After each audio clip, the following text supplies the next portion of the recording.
ตัวเฮานั่นก็กลายเป็นธาตุของมัน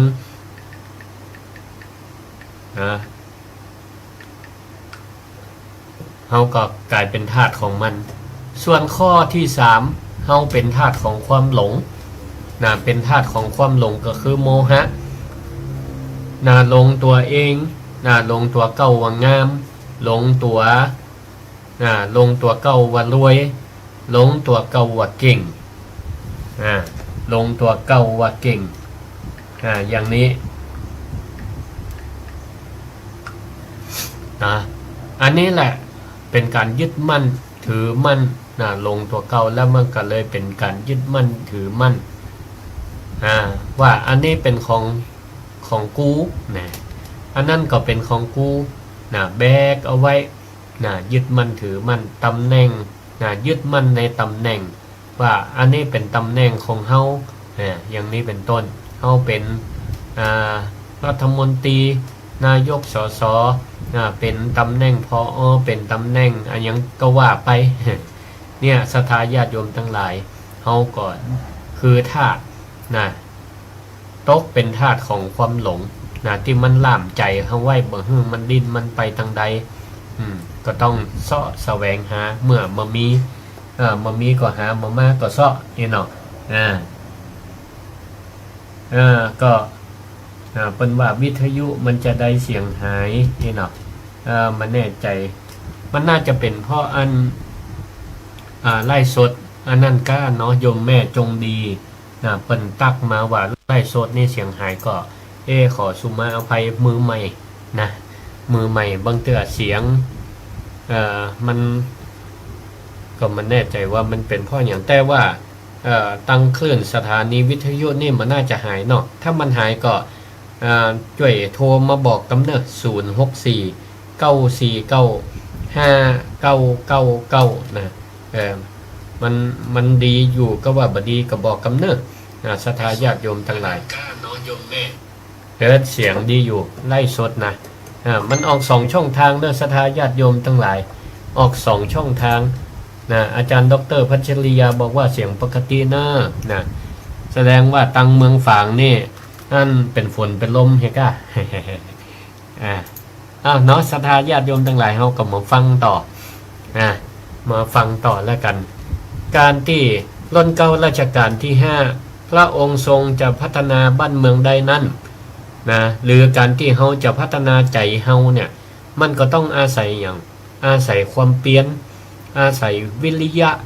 บาลีภาษาธรรมเพิ่นว่าอาศัยวิริยธรรมก็คือความเปลี่ยนก็ขอเล่านิทานธรรมบทเรื่องหนึ่งให้ฟังเรื่องป่อเท่าป่อกับขุมทรัพย์ในนามีป่อคนหนึ่งอายุก็แก่ชรานักแก่ละมีลูกอยู่หลายคนมีลูกอยู่หลายคนทีนี้ก็ลูกก็เป็นคนขี้ข้านอยู่มีลูกเป็นคนขี้ข้านอยู่คนหนึ่งทีนี้ก็เลยเป็นคนที่บ่ยอมเนี่ยการเนี่ยงานเนาะพ่อก็ใกล้จะตายละจะฝากไข่จะฝากมรดกตกทอดไว้นี่หมูจะเนี่ยอย่างใดก็เลยมีกุศโลบาย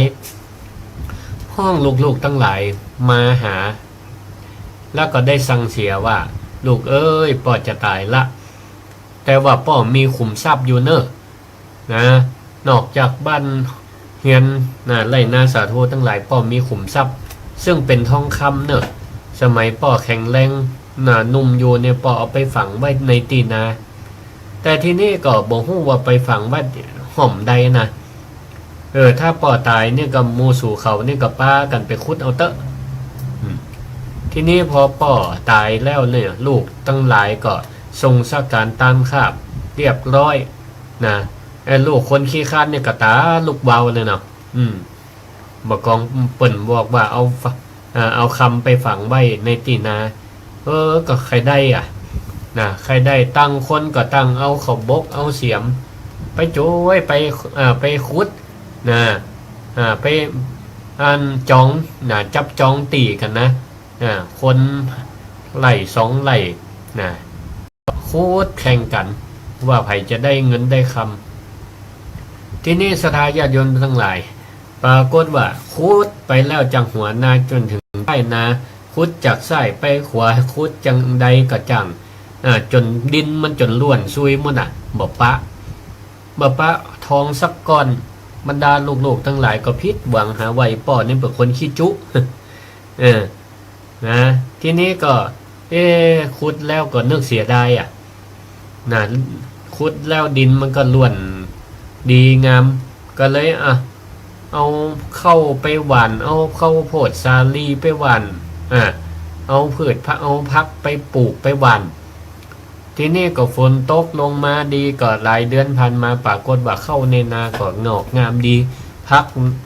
ตีวันไว้ปลูกไว้ก็งอกงามดีนะนะก็เพราะอย่างเพราะว่าดินที่มันถูกพัฒนาเนี่ยถูกลูกตั้งหลายป้ากันคุดเนาะทีนี้มันออกผลผลิตงอกงามดีก็ป้ากันเอาไปขายเอาเข้าไปขายเอาพักไปขายยังก็ได้เงินได้ทองมาโอ้กดหลายอยู่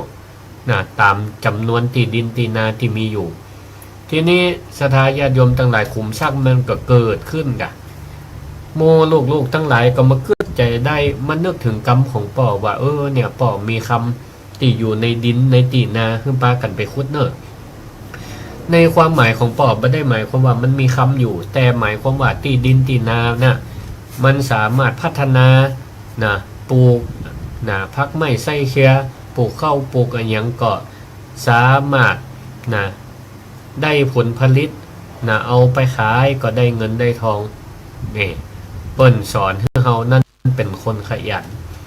องค์ในหลวงรัชกาลที่5รุ่นเก้ารัชกาลที่5พระองค์ก็ทรงพัฒนาแผ่นดิน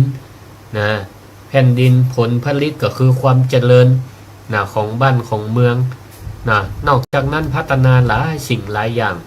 พัฒนาการรถไฟพัฒนาการศึกษาเพราะพระองค์เป็นนักก้าวหน้าพระองค์เป็นพระราชานักก้าวหน้าเพราะพระองค์นั้นเคยไปเรียนอยู่ต่างประเทศก็นำวิชาความรู้พัฒนาการที่ต่างประเทศเอามาใจกับบ้านเมืองเฮาก็เลยเกิดความเจริญก้าวหน้าอันนี้เฮาก็มาประยุกต์ได้โดยการที่เฮามาพัฒนาใจของเฮาเฮาเกิดเป็นคนไทยเฮาก็มีความเพียรมีความเพียรเมื่อพระองค์ทรงพัฒนาเป็นแบบอย่างเฮาก็มีความเพียรภาวนามีสติคุมทรัพย์ที่มันเกิดขึ้นได้ก็คือความสุขถ้าเฮาเปรียบเทียบเป็นธรรมาธิฐานเนาะธรรมาธิฐานในใจของเฮาเนี่ยถ้าใจเฮามีความตั้งมั่นมีความขยันมั่นเพียรมันก็จะสามารถเกิดความสุขได้เกิดปัญญาได้เนาะศรัทธาญาติโยมทั้งหลายก็จะมีเรื่องนึงนิทานมาเล่าให้ฟังเฮาเนี่ยพอมีความเปลี่ยนเฮาก็จะหลุดพ้นจากธาตุกิเลสคือความโกรธความโลภได้แล้วที่นี้จะหลุดได้จะใดเฮาก็สู้กับมันตรงๆผมก็ได้หรือใจอุบายผมก็ได้มีฤาษีอยู่ตนหนึ่งอาศัยอยู่ในป่าก็มีลูกศิษย์คนหนึ่งจิตใจมันวุ่นวายฟุ้งซ่านลูกศิษย์นี่ก็กับอาจารย์ว่าท่านอาจารย์ใจของผมเนี่ยมันเหมือนหมาป่ามันลึกมันดื้อมันพยศวิ่งไปทั่วข้าพเจ้าไล่จับมันก็จับบ่ได้จับใจของตัวเก่านี่ข้าพเจ้าเอาเชือกไล่กล้องมันได้มันก็ตะเลิดหนีข้าพเจ้าจะเนี้ยจะได้ดีพระฤาษีก็ยิ้มแล้วก็ตอบว่าศิษย์ลูกศิษย์เอ้ยถ้าเจ้าจับมาป่าถ้าเจ้าจับมาป่าเจ้าก็อย่าไปไล่มันเจ้าเนี่ยจงไปสร้างขอกที่มันแข็งแรงในขอกนั่น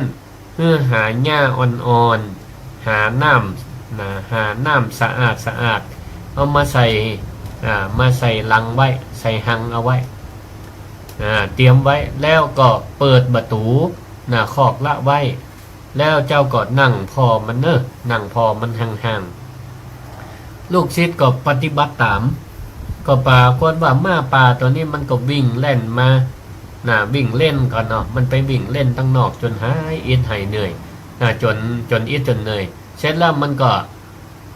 หันคอกมันมีหญ้ามีน้ำอยู่มีประตูก็เปิดอยู่บ่มีอันตรายอะไรอย่างมันก็เลยก้อยวิ่งเยาะเข้าไปกินหญ้ากินน้ำเสร็จมันก็ออกมาวันต่อมามันก็เข้าไปแหมมันก็เริ่มคุ้นชินละว่าที่นี่เนี่ยในคอกนี่มันปลอดภัยหรอกจนวันหนึ่งมันก็เลยเต็มใจเข้าไปนอนในคอกม้าป่าก็เลยถูกปราบโดยที่ห้องบ่ต้องปราบมันก็เชื่องมาในที่สุดเนี่ยศรัทธาญาติโยมทั้งหลายได้ฟังนิทานเรื่องนี้เฮาก็พอสรุปได้ว่าม้าป่าเนี่ยก็คือใจของเฮาเนี่ยใจของเฮาที่มันมีคอยวิ่งตัวหากิเลสก็คือความโลภความอยากมีอยากได้อยากเป็นความโกรธความบ่พออกบ่พอใจเฮาก็ไปวิ่งหามัน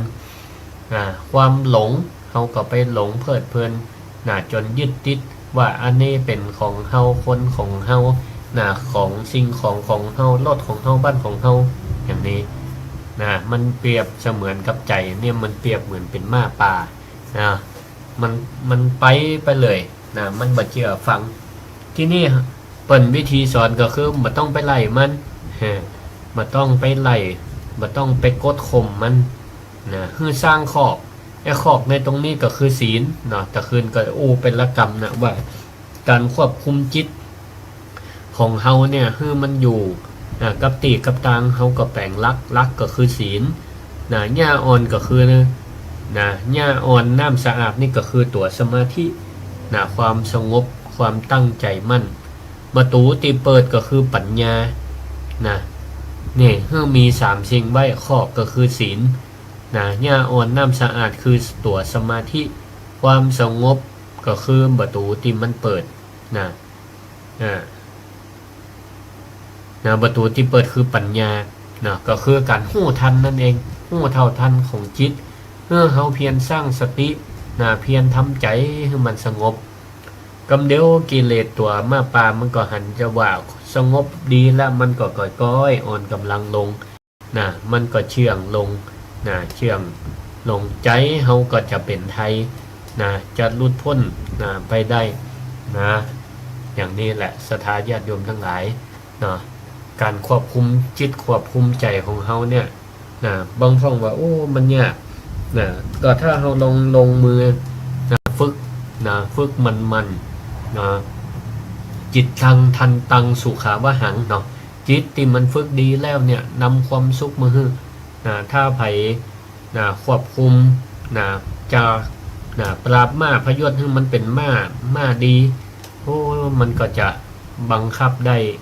หู้ตันมันได้ใจของเฮาก็เหมือนกันศรัทธาญาติโยมทั้งหลายบางเตือนเนี่ยมันก็ลุดไปเฮาก็ตัวหู้มันว่าตอนนี้อารมณ์ของเฮาเนี่ยมันงุดงิดมันบ่ดีมันโคตรเนี่ยเฮาก็หู้ตันพอหู้ตันเฮาก็ใจกุศโลบายนับ1 ถึง 10ก้าอย่างก้าเลยว่าขอแนมว่าเฮามีสติเข้าไปกำกับจะไปตะเลิดเปิดเปิงไปแหมไปปรุงแต่งมันแหมมันก็จะไปติ๊กแต่ถ้าเฮาหยุดปรุงแต่งก็คือเป็นการตักอารมณ์ตักอารมณ์ได้ว่าโคตรอยู่นะโคตรอยู่เนี่ยพอตักมันได้แล้วมันก็จะหยุดเองก็เปรียบเหมือนกับละอ่อนตีเฮาเลี้ยงหมอกตั้งใครวิ่งได้เนี่ยจะหลู่ไป จะหลู่ไปตั้งนอกตั้งป่านคนเฒ่าคนแก่มาพ่อแม่ก็ไม่อยากให้ลูกไปในไกลกว่าเป็นอันตรายจะไปนอกประตูบ้านกาอย่างกากว่าไปตกก็แปลงคอกน้อยไว้ แปลงกรอบไว้เมื่อมันไปไกลหรือบางเถื่อตักเอาจะวิ่งระวังเนี่ยยุดเนี่ยระวังการตักเนี่ยก็เหมือนกับเฮาตัก จิตตักใจของตัวเก่านะเมื่อมันหล่นไปตัวหากิเลสเมื่อมันตักได้แล้วมันก็จะยุดเองนะ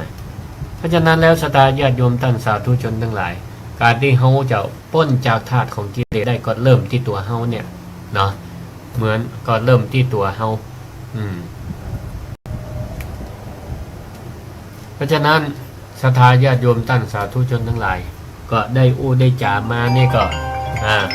อันนี้มาละบัดทันบอกว่าจะเปิดไมค์โทรมันแล้วเนาะเจริญพรเนอร์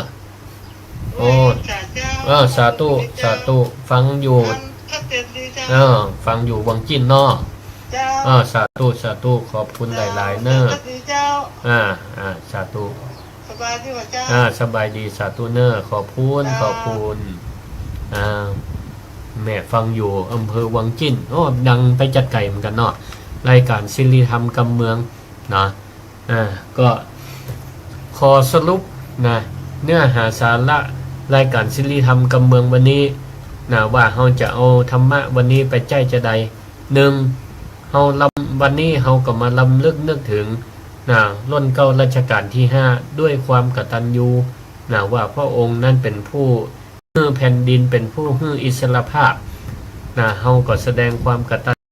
เวทีรู้บุญคุณที่ท่านได้กระทำต่อปวงพระสงฆ์นิกรชาวไทย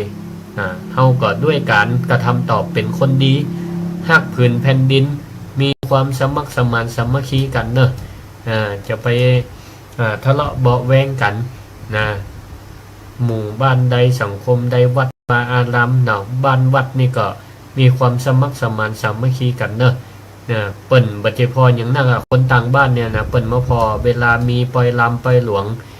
มีการมีงานวัดงานกฐินเนี่ยถ้ามีความพร้อมเพรียงเลี้ยงหน้ากันดี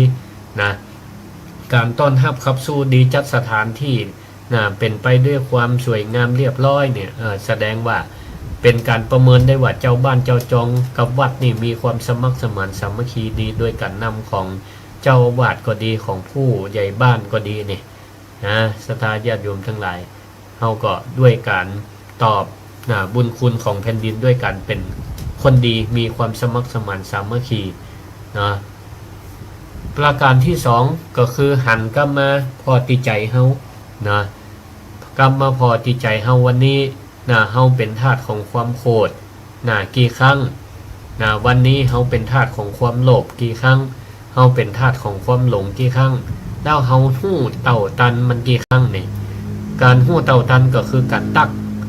กอารมณ์ได้ว่าโคตรเนาะโคตรเนาะโลภเนาะโลภเนาะหลงเนาะหลงเนาะอย่างนี้ต้องทำมันทำมันบ่ต้องบุ่มบามว่าทำเตี่ยเดียวมันจะบ่สำเร็จแต่ถ้าเราทำมันแล้วก็มันจะเกิดเป็นความเคยชินเปิดว่าสร้างขอบก็คือสติไว้ให้มันเดี๋ยวมันก็จะเชื่องคนเดียวประการที่3คือเราเลิกถึงเสมอว่าบ่มีไผที่จะมาเลิกความโกรธแทนเฮาได้บ่มีไผมาเลิกความโลภแทนเฮาได้นอกจากตัวเฮาเอง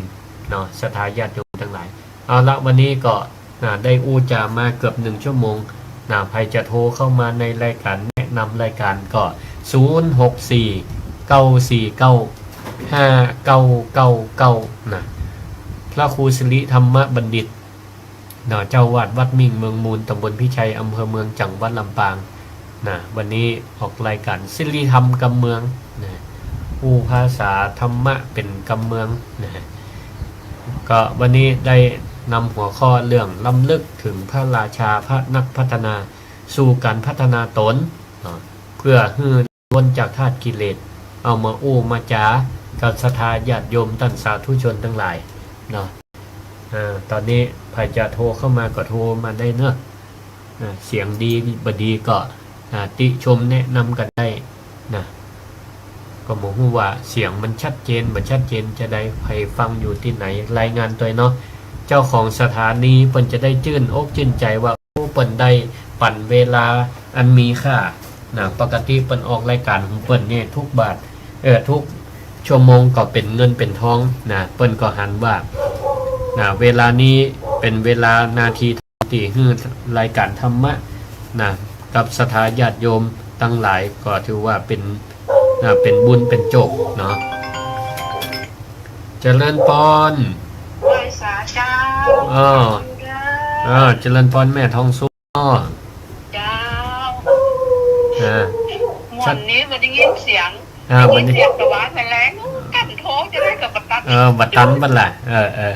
วันนี้ติดละเนาะวันนี้ติดเลยวันนี้เอากอดเลยสาธุสาธุเจ้าไหว้สาเจ้าขอบคุณแม่ทองสุขเจริญพรอยู่ดีมีสุข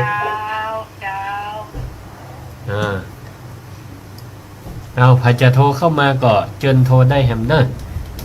064-949-5999เจริญพรเด็กบุญนาจะเจ้ามาแวะมีผังพุทธิกันไปได้ไปอย่างวันนี้ฟังมาออกรายการวิทยุนี่กันนี่เดี๋ยวกันเนี้ยมาแวะกันน่าจะหนออยู่วัดละแม่ขอสมาร์เตอร์เอาเป็นวันผูกบ่เนาะเป็นผูกได้ก่อเวลาใดเนี่ยเดี๋ยวเอิ้นหามกำบ่เนาะปัจจัยงานฟังว่าที่เขาไม่ซื้อเพราะจะเที่ยงนี่แหละเป็นยังก็ขายไปก่อนไม่ต้องกังวลนะสาธุปีนี้ที่วัดนี่บัดได้ใจผาตีบขี้ผึ้งเนี่ยผาตีบน้ำมันกำลังเปิดเครื่องปูจ้าอยู่นี่ดวงละ59 บาทจะตามผาตีบปันดวงแต่แม่บุญนาคจะเอามาให้ตามก็ได้เนอะสาธุอนุโมทนา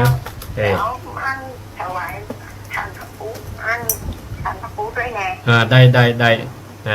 เดี๋ยวใหญ่ๆจะมีสิ่งมีสีจัดเหมาะแล้วสาธุเดี๋ยวไปห้ามเอาเนอะขอบได้เนาะสาธุเจริญพรเจริญพรขาประจำมาแล้วขาประจำมาแล้วแม่แก้วขาประจำเนี่ยวันนี้ออก2 วันละตะวาก็วันนี้ถ้าได้ออกก็ออกทิกๆถ้าได้หายก็หายวันนี้จะได้นี่ว่าคนออก2 วันนี่ฮะวันนี้ว่างจะหนีเพราะขาต้องการอยากหายไม่น่ากูจะฟังกับเพลงนี่แหละฟังกับเพลงเนี่ยมีกับเพลงเนี่ยว่ามันได้ยินเสียงตัวจริงเลยนะจนประล่องตัวได้ละก้าจนประล่องเพลงตัวได้ละก้าฟังเพลงมันประล่องเพลงตัวอยากกับป้อยได้เพลงตัวไปอย่าง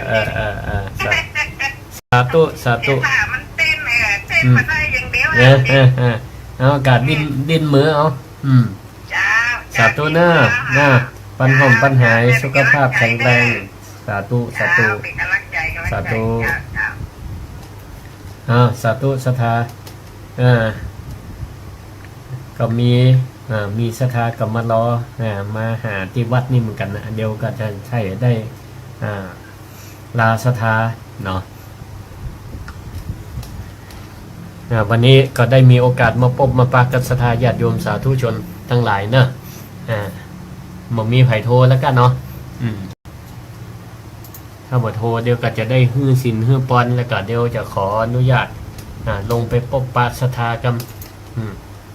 เปิดอุตส่าห์มาหามาไก่นะจากบุรีรัมย์บนก่อนเนี่ยก็เอาละศรัทธาญาติโยมท่านสาธุชนทั้งหลายวันนี้เกือบ1 ชั่วโมงเนาะผ่านก่อนเร็วเหมือนกันนะผ่านไปก็เร็วเหมือนกันนะแฮมเบิร์ดก็จะได้สอนบาลีแฮมอยู่เวลาแต่ละวันนี้ก็